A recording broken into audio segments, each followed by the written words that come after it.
Greetings and salutations, my Bombabinos, from the great John Dinos. John D here.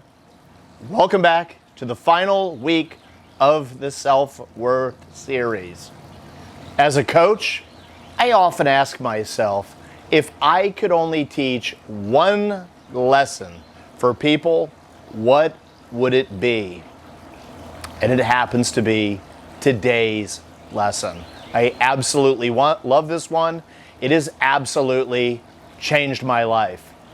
But I want to start out with a quote that leads into it by the great Andy Andrews, my favorite author in the whole wide world. I hope someday to meet him. That's a real big dream.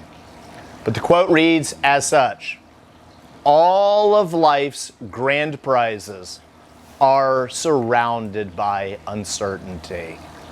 All of life's grand prizes are surrounded by uncertainty. Think about that.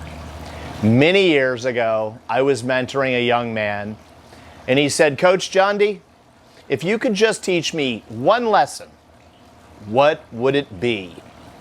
And I said, "Matthew, in your life, if you can't learn to embrace the unknown, it's going to be a very challenging journey, filled with stress, filled with anxiety."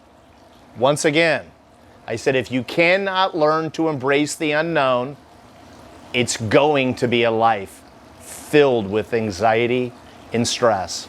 And one of the huge reasons so many people on Fridays and Saturdays and Sundays, they can't wait to numb out their emotions. But all they're doing is putting a Band-Aid on a wound that is becoming bigger and bigger. So then, of course, Matthew then asked me, well, how do you learn to embrace the unknown? And I said, Matthew, you've got to begin with the end in mind. You have to begin with the end in mind. An incredible philosophy I learned from Steven Covey. And he said, well, Coach, how do I begin with the end in mind?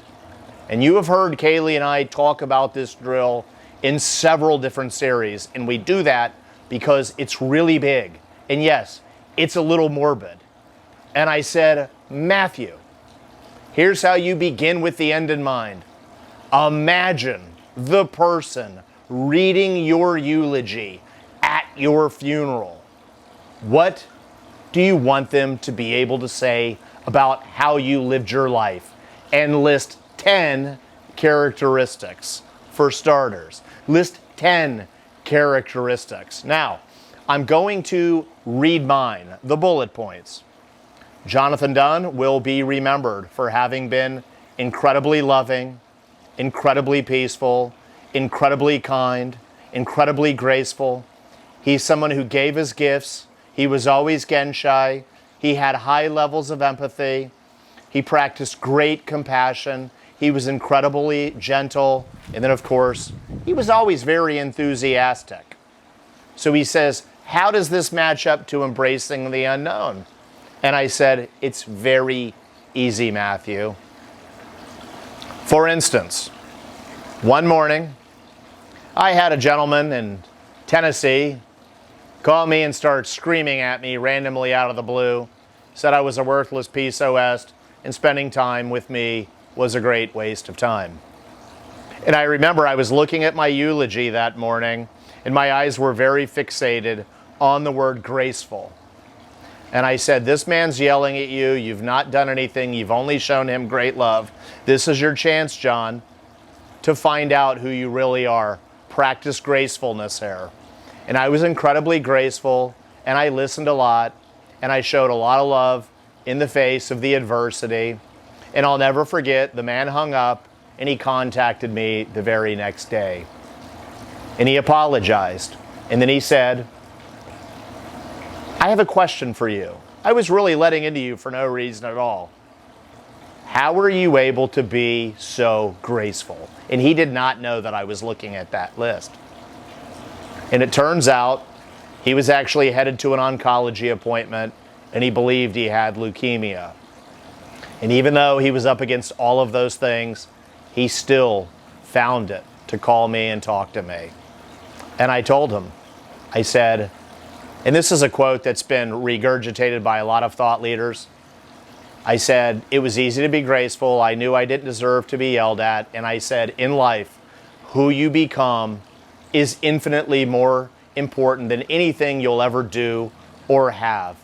And I said, as you were dealing with the unknown there, you yelling at me had been unknown, and I stayed calibrated to beginning with the end in mind, and I knew this unknown adversity was preparing me for greatness and who I could become, and that allowed me to embrace the unknown, and it allowed me to become who I was created to be.